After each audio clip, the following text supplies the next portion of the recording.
There are 10 fat loss mistakes keeping you fat after 40, and in this video I'll break down these 10 mistakes so you can stop struggling, finally get lean, and stay lean for life. My name is Rio and I help busy men over 40 gain muscle and lose fat using minimalist weight training. Over the last 7+ years, I've transformed my own physique from this to this, and while I'm not 40 myself, my clients are, and I know exactly what it takes to achieve a lean and strong body at this stage of life. Mistake number 1.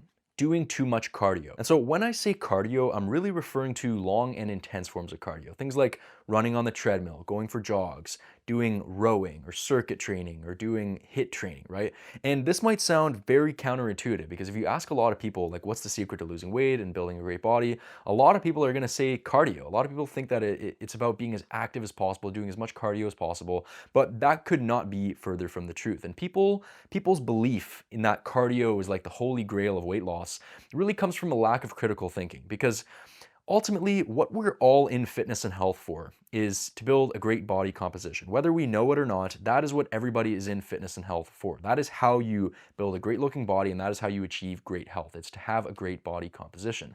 And having a great body composition means having little body fat and a lot of muscle mass. And what most people do not realize is that doing a lot of intensive cardio is counterproductive for both of these things, and I'll explain why. So the reason why doing a lot of cardio is counterproductive from a fat loss standpoint is because doing a lot of cardio will tend to work up your appetite. And so I don't know if you've ever experienced this, but back when I got into weight loss about a decade ago at this point, when I was first making my initial attempts to lose weight, I really prioritized cardio in my fitness regimen because everybody on the internet was saying that, you gotta run, you gotta do HIIT training, you gotta do circuits, that's how you lose weight. So that's what I really focused on. And this is also before I understood, energy balance, and that really the key to losing fat is being in a calorie deficit. So I just put all my eggs in the basket of cardio and just figured, like, okay, if I do a lot of cardio, then magically I'll lose weight. And I did that for about 6 months. And not only did I not lose weight, but I actually fucking gained weight. Like, I gained weight from doing all of that cardio. And that was one of the most disheartening things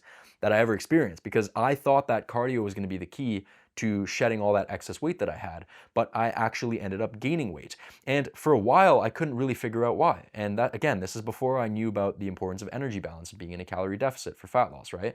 And then, once I sort of learned about energy balance and I figured, I sort of cracked the code and figured out, okay, like, I actually need to be in a calorie deficit for fat loss to occur, I realized that the cardio was basically causing me to overeat. And so while I would burn some calories from the cardio sessions I would do throughout the week, I would actually end up in a net calorie surplus for the week in terms of the food that I was consuming, because after those cardio sessions, I would come home and I'd be starving, and then I'd basically end up binge eating and consuming all those calories back that I burned and then some, right? So it didn't matter that I was burning all those calories through doing all that cardio, because whenever I would get home, I would end up eating a lot of food because I was so hungry, my appetite was spiked, right?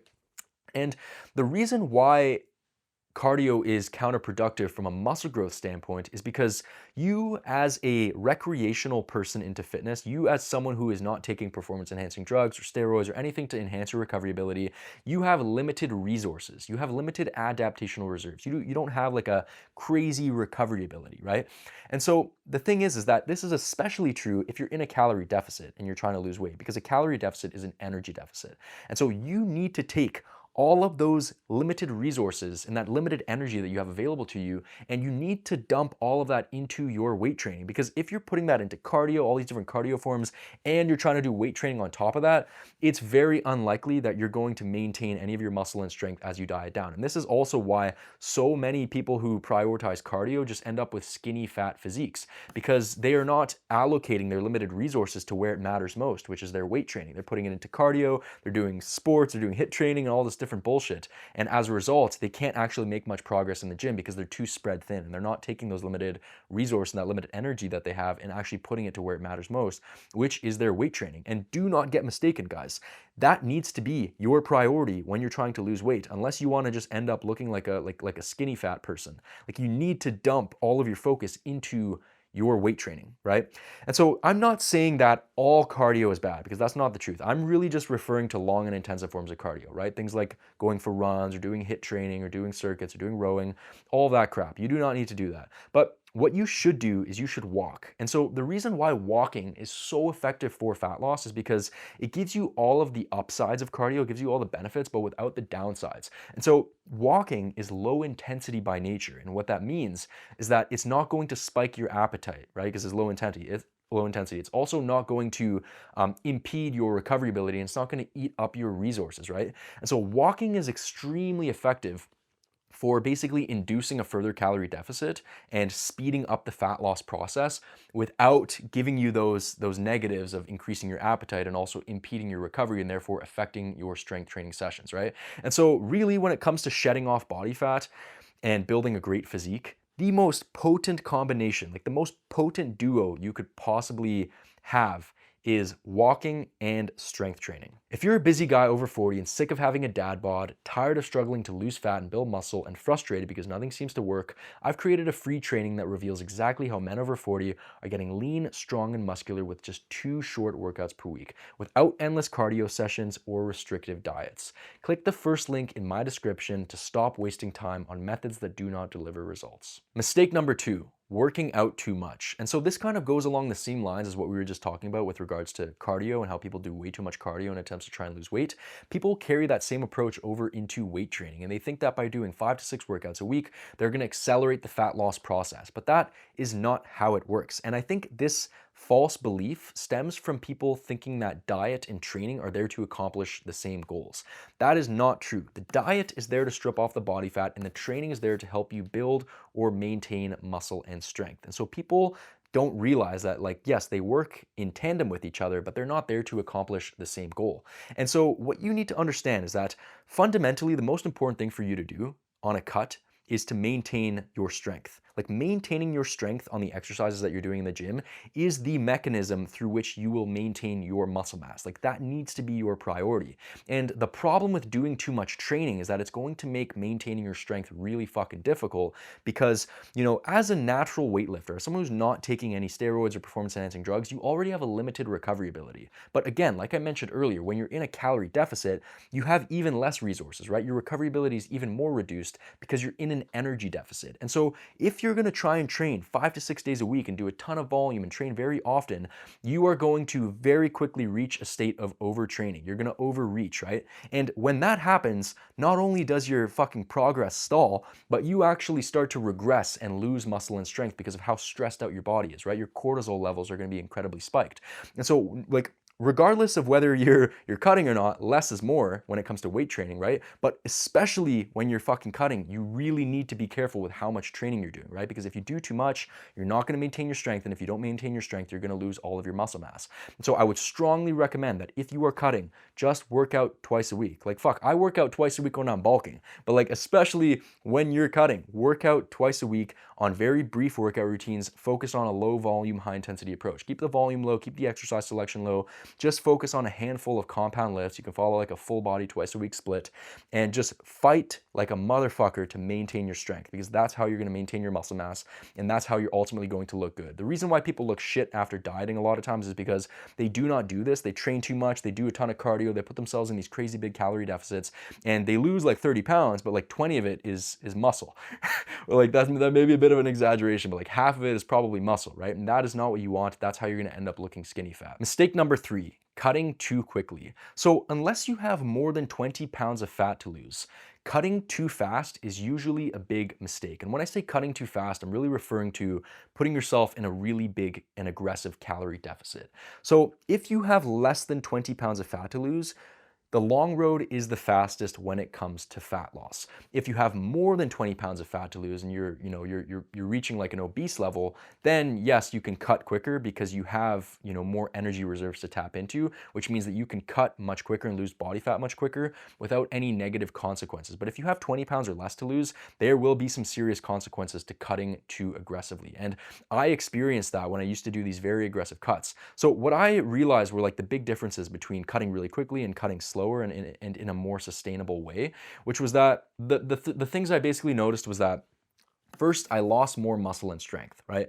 So as a result of putting myself in a really big calorie deficit, it was really difficult for me to hold on to the muscle and strength as I stripped off body fat, right? So I ended up significantly weaker, and I ended up looking really small and shrimp-like because I strip off a lot of the muscle mass, because it's really difficult to hold on to muscle mass when you're cutting so quickly. The next thing I noticed was that I screwed up my diet way more often, right? Because when you're in a big calorie deficit, you're gonna be more deprived of food. That's just kind of how it works, and you're gonna be much more hungry. And so that for me led to very consistent diet screw ups. And not only was that bad for my fat loss progress, but from a psychological standpoint, that was really, really demotivating. And it was kind of torturous in a sense, because I would take a step forward and then I'd take 2 steps back, and it was an absolute shit show. So by taking it slower, I was able to stay much more consistent with my diet because it was a much more sustainable calorie deficit, and I just wasn't as hungry as a result.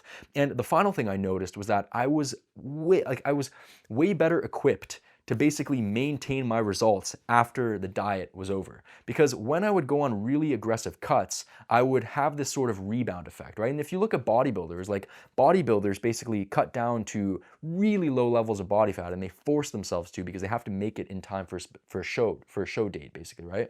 And that's kind of like the same thing I was experiencing. Is like I would force myself to cut as quickly as possible and to be in a really, really strict, like a big calorie deficit, and be really strict on myself. And then what would happen was that when I finally reached my goal through fucking sheer willpower, I would eventually just rebound back because I felt so deprived. I was so hungry that by the time the diet was over, I would just give in and say fuck it, and then I basically ballooned back up to where I was before. And so it can be a very like mentally torturous process to try and diet too quickly. And that's why I'm saying, like, a lot of times the long road is the fastest when it comes to fat loss. Again, if you just have like 10 to 20 pounds of fat to lose, take it slow. If you have more than 20 pounds of fat to lose, then you can go a little bit quicker. You're probably not going to experience these downsides just because you have more energy reserves to tap into. Mistake number 4, not staying busy. So not staying busy is one of the biggest mistakes that you can make when it comes to fat loss. And I don't think this is something very many people talk about, but fundamentally, guys, fat loss and dieting is going to come with some hunger at times, right? You're going to be more likely to be thinking about food. And the reality is that if you're just sitting at home doing nothing and you're close to a fridge, you're far more likely to overeat, right? And so it's really like it's really important that you stay busy and you preoccupy yourself with work or some hobbies or whatever, because if you just sit around at home thinking about food, you're going to fuck up your diet. It's literally an inevitability. It's gonna happen, right? And so what I would recommend is that you try and be like 10 times more productive when you're on a cut. You should be 10 times more productive on a cut because your body's not always digesting food and you actually feel more focused, more energetic. But really, you need to occupy yourself with activities or work or just like anything that's not sitting around and thinking about food, because if you're always sitting around thinking about food, you're gonna fuck up your diet. And if you stay busy and you focus on something, you're not even going to notice like the hunger pangs that you're gonna get. You're not even gonna notice it. Food's not even gonna be on your mind. It's gonna make things so much easier. A lot of people obsess over the actual tactical things regarding like nutrition and training when it comes to fat loss, but a lot of it is really like psychological and lifestyle oriented. Like if you can just stay busy, fat loss becomes like the easiest thing in the world. Mistake number 5, cutting out macronutrients. And this is a really big one nowadays, especially with the increasing popularity of all these different fad diets, like the keto diet, low fat diets, really high protein diets.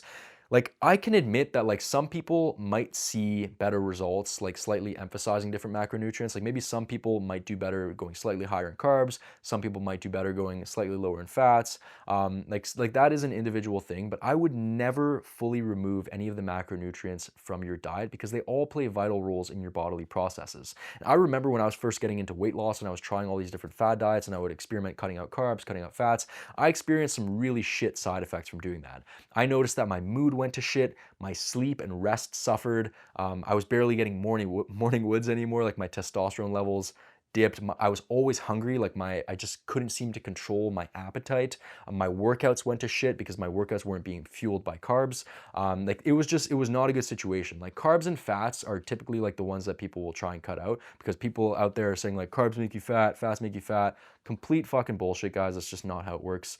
Like anyone saying that in today's day and age is absolutely retarded. Like, it's just not how it works. It's all a numbers game. It's calories in, calories out. If you're in a calorie deficit, you'll fucking lose weight. That's how it works, right?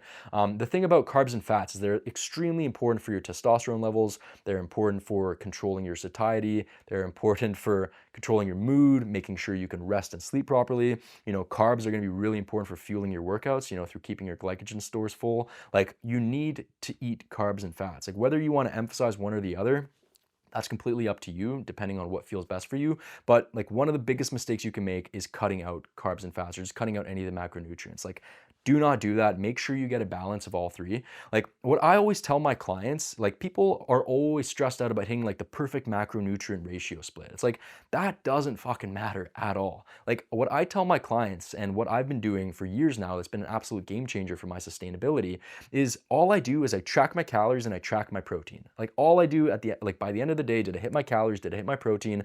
That's all that's really going to move the needle when it comes to your nutrition. Obviously, you need to include healthy food to make sure you're not eating fucking Pop-Tarts and protein powder every day.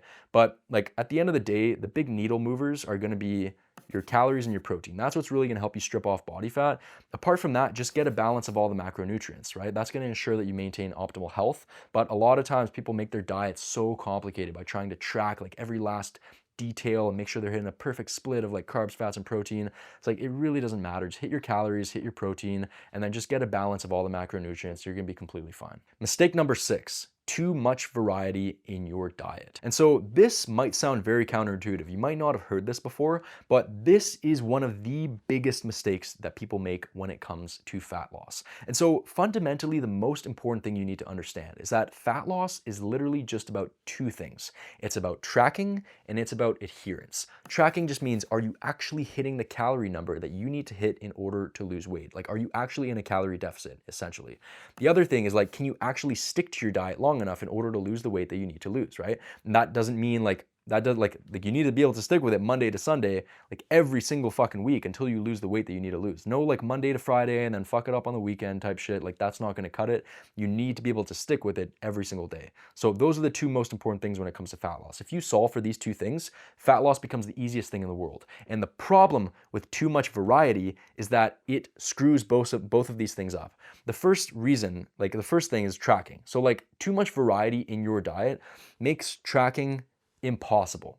It makes it so difficult because there are too many variables for you to keep track of. If your meals are super complicated with like 20 different ingredients and you're eating a different set of meals every single day, like, that is so much like willpower, that is so much like stuff that you have to keep track of. And like, with so many variables in place, it just becomes impossible to track accurately. Like, compare tracking a meal with like 5 ingredients to one with 20. Like, you're far more likely to accurately track the one with 5 ingredients than the one with 20, because like, there's so much to account for with the 20 ingredients, right? And the other thing is like, eating different meals every single day. Like, you constantly are gonna have to pull out MyFitnessPal and like find out like, what's this meal, like what are the ingredients. Like, there's so much fucking energy and willpower being put into that, right? And that also carries over into the adherence side of things, right? That really affects the adherence side of things, because if you are having to expend too much willpower on like sticking to your diet, it's by definition not going to be very sustainable. Like, you do not want to have to think about your diet 24/7. It's just not going to work. Like, you have to have something that's just going to be simple, that's going to be automatic. And the best way to do that is to follow what I call uniform eating. That's a strategy that I adopt for myself. I find it to be an absolute game changer. It's also what I teach to my clients. Uniform eating is essentially the concept of keeping your variety very low in your diet, like eating very similar meals all the time and keeping those meals very similar. It might sound very restrictive, but the reality is that if you actually look at your current diet plan, you probably only eat like 5 to 10 different meals throughout the week. All you have to do to succeed with fat loss is get really clear on what those 5 to 10 meals are, and then just master the tracking of those meals. Get very used to like how like the portion that you need looks on a plate. And then what that does is that allows you to take your foot off the gas a little bit. So you no longer need to be very strict with every single detail in your tracking. You don't need to pull out your phone every time to fucking track the meal in MyFitnessPal, because you just eat it all the time and it becomes very automatic and very simple. You just know like what the ingredients are, you know what it looks like on a plate, you know like, okay, this is probably like 1,300 calories because, you know, I ate this yesterday, I ate this the day before. Like, compare that to having to make different meals every single day. You're constantly having to adjust to new meals, new ingredients. It makes things so complicated. If you can just stick to the same meals all the time, and you can enjoy those meals and you keep them very simple, fat loss becomes so fucking easy, man, because it basically solves those two things. It solves the tracking and it solves the adherence. It's gonna become way easier to track because there's less variables to keep track of, and you get very used to tracking the same meals, same ingredients over and over again. Makes tracking accurate, and it makes it very easy. And then it also helps with the adherence side of things, because now you're not having to think about your diet 24/7, and it's not like a mental shitstorm.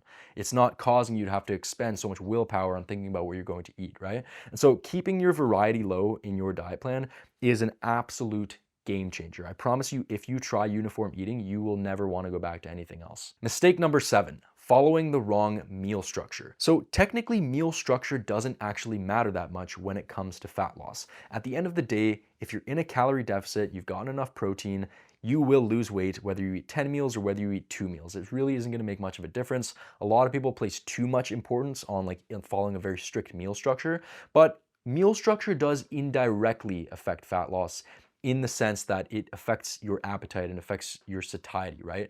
And so what I've learned is that if you're someone with a really big appetite, which you probably are if you're fat, you're gonna want to focus on eating bigger meals. Like what I found is that if you're someone with a big appetite, you will do much better eating bigger, more infrequent meals. And if you're someone with a low appetite, you'll do better eating small meals more frequently throughout the day. And the reality of eating big meals on a diet is that it's only really possible if you save your calories for a more condensed time period, right? And so what I've found works best for fat loss as someone with a massive appetite, like you guys don't even understand how big my appetite is. I always joke about this with my group coaching clients. Like my appetite is that of a fucking horse. Like I could easily suck down 5,000 calories a day, not a problem. Like if it were up to me, I'd be eating ice cream making this video right now. Like that, if I let myself go, that's what I would do. Like I was a fat fuck growing up. My appetite is like ridiculous off the charts, right? What I found is that if I can save most of my calories for later in the day, then fat loss becomes the easiest thing ever. So like the number one strategy that I've ever used is try to consume as few calories as possible throughout the day and save as much calories as possible for later in the day so that I can enjoy big meals. Because like realistically, if you need to cut on like 2,200 calories, like you're not going to be able to eat big meals while also like spreading your meals out throughout the day. Like that's just not going to work. You're going to have to save a lot of those calories for later in the day in order to consume like a big, 1,000 to 1,500 calorie meal all at once, right? And so that's pretty much exactly what I do. Like I try and consume like maybe 500, 600, maybe 700 calories throughout the day, and then basically I save all the rest of my calories for the evening, right? Because realistically, guys, like what is like the main thing that fucks people up? It's going to bed feeling hungry, right? It's like people are laying in bed oftentimes on a diet and they're like, oh my God, I'm so starving, like I need to eat food. And then they get up out of bed, they snack, and then it ends up in like this binge eating session, right? So if you can like go to bed feeling full and satisfied, fat loss is gonna become the easiest thing in the world. And the only way to really accomplish that is to save most of your calories for later in the day to ensure that you can eat like a big dinner meal. Like just giving yourself the freedom to be able to eat a big dinner meal and maybe like a little snack after that goes a long way for fat loss, guys. Like I have tried doing the basic breakfast, lunch, and dinner, like eating a big breakfast, and like it just doesn't work for me. Like I'm much better off eating light throughout the day and saving most of my calories for later in the day so that I can enjoy a lot of food in the evening, because realistically, that's when you want to eat food anyways. Like that's when you want to relax, enjoy yourself, eat food. Throughout the day, like I'm busy getting shit done. I'm not even really thinking about food, right? So like if you can just kind of get away with eating light throughout the day, drinking some coffee, drinking some water, and you can kind of just forget about food, and then you can really like feast in the evening, it's gonna make fat loss so fucking easy for you. Mistake number 8, cutting out your favorite foods. So a lot of people, when they start fat loss diets and they try to lose weight, they think that they need to completely change the makeup of their diet. They need to start eating salads, fucking 6 meals a day. They need to cut out all their favorite foods, no more pizza, no more burgers, no more anything that is tasty, right? They just think that they need to get rid of all their favorite foods. That is a complete recipe for disaster. And here's the thing, guys. You can argue with this all you want, but fat loss, in essence, has a lot more to do with how much you eat than it has to do with what you eat, right? It's all a numbers game. If you're in a calorie deficit, you could technically eat McDonald's every single day and you will lose weight. Is that the most healthy thing to do? Absolutely the fuck not. But you can do it, right? And that's because it's all about an energy deficit. If you consume fewer calories than your body burns every single day, you will lose weight. There's literally there's no two ways about it. Like you cannot argue with that, right? And here's the thing. I have a saying that I got from Alex Hormozy that's completely changed my life. He said, if you can't do it for a decade, don't do it for a day. And I that completely changed the way that I see pretty much everything in my life. Like if I cannot do something for a decade, I won't even do it for a day, because results come from the long-term compounding and consistency of doing something for a long time. And so if you are cutting out your favorite foods, by definition, your diet is unsustainable and it's not going to work, okay? So you are much better off following a system where you include some of your favorite foods. Like what I always tell my clients, this might blow your fucking mind. This might blow your mind. But with a lot of my clients, we rarely change what they eat. Like unless you're just eating McDonald's every single meal of the day, oftentimes you don't really need to change that much about what you eat. You just need to start tracking it properly, making sure you're hitting a certain calorie number. Like that's most of the time, that's all you really need to do. That's why like a lot of people fail, because they think they need to change their entire diets up. And then by doing that, they create a diet that's very unsustainable. When really, if you just got clear on like how many calories you need to hit in order to lose weight, and you just fit the foods that you're eating right now into that calorie number, you would have no problem losing weight and it'd be much more sustainable, because now you're eating the foods that you would usually be accustomed to eating, right? So it makes everything so much fucking easier, man. Like remember, if you cannot do it for a decade, don't do it for a day. Cutting out your favorite foods, like it's just gonna make things very unsustainable. You're not gonna be able to stick with it. Like I eat the foods right now that I would eat if I didn't give a shit about fitness. That's the truth. But what I do is I make sure that I hit my calories, I hit the right protein target, and I make sure, like I really make sure I fit that food into that calorie target that I'm trying to hit.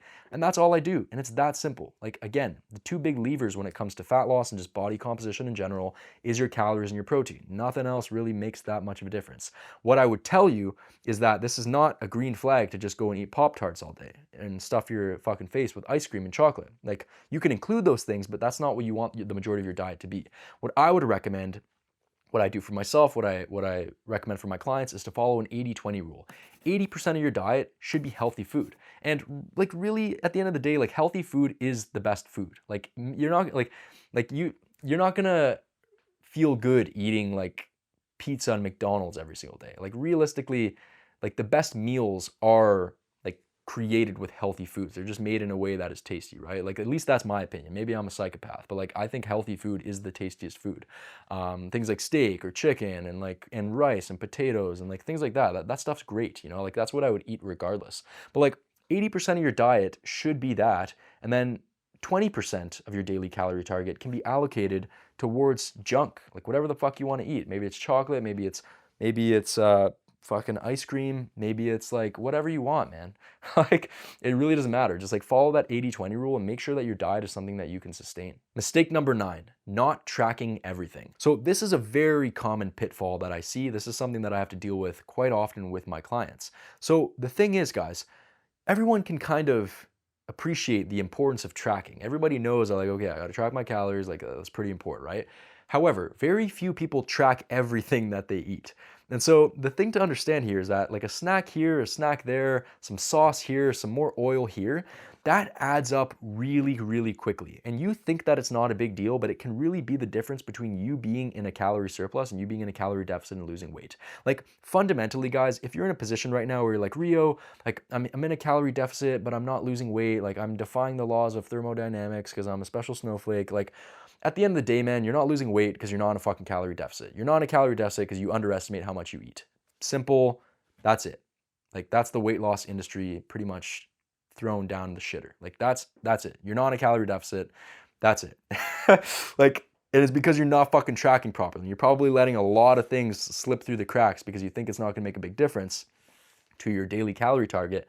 But realistically, guys, if you like weigh out and measure like 300 to 500 calories of food, you'll realize it's absolutely dick all. Like it's absolutely nothing. Like, and it's so easy to overconsume your calories. So like, for the love of God, like track everything that you eat. Do not let these things slip through the cracks, because then you're gonna be put in this position where you're like, oh, I'm tracking, but I'm not losing weight. And then you're gonna give up because you think the world is unfair, whatever. That's not how it works. Like you are not losing weight because you're not in a calorie deficit, because you're underestimating how much you eat and you're not tracking everything that you put down your throat. Mistake number 10, feeling guilty about screwing up. This was a problem that I dealt with for a very long time, and this was absolutely torturous psychologically for me, because here's the thing, guys. I dealt with binge eating for a long time. I had a binge eating disorder for like probably a few years. And it took me a long time to get over it. And what I eventually realized was the key to getting over binge eating was to not beat myself up for screwing up my diet. Because really what would cause my binge eating problems, I realized, was beating myself up because I'd screw up my diet. And then, like I'd overeat my calories one day. And then I basically tell myself like, oh, you fucked up. You're a failure. You might as well just like enjoy it while you're here. Take advantage of the fact that you screwed up and just go ape shit, go nuts, right? And that's what I did. And that was a very unhealthy sort of relationship that I had with food for a very long time. And what fixed it for me was just accepting fuck ups, accepting that some days you're just not going to hit your calorie target, you're going to screw up your diet. And the thing to understand here is that like fitness and health is an infinite game. Like in life, we have infinite games and we have finite games, right? Like infinite games are like health and fitness, relationships, your career, your business, right? Or like just wealth building in general. Like these are infinite games in life. They do not end, right? And so if they do not end, if it's a lifelong game, then you have to accept the fact that like screw ups are going to be inevitable.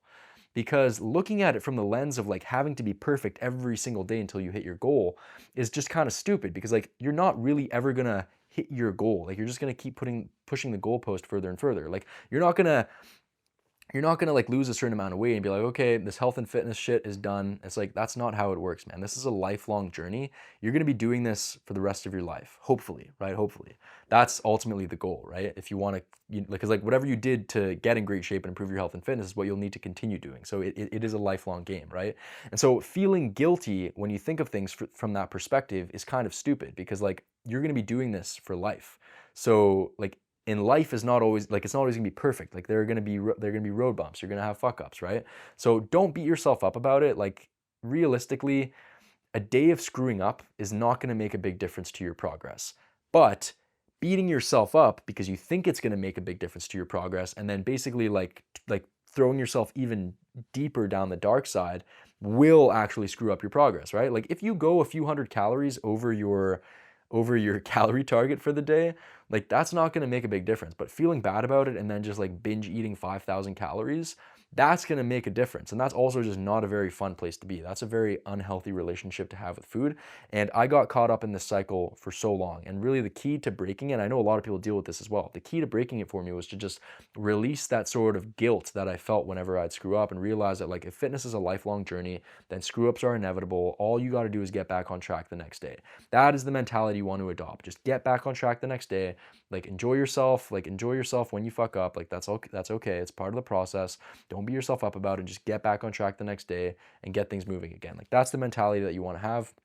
Because like if you beat yourself up every time, you're not going to be sticking with this for very long. If you're over 40, sick of the dad bod, and tired of wasting time on workouts that do not deliver results, then you need to check out the free training in my description that reveals my 2-day-a-week system that's helping men over 40 get lean, strong, and muscular without wasting hours in the gym.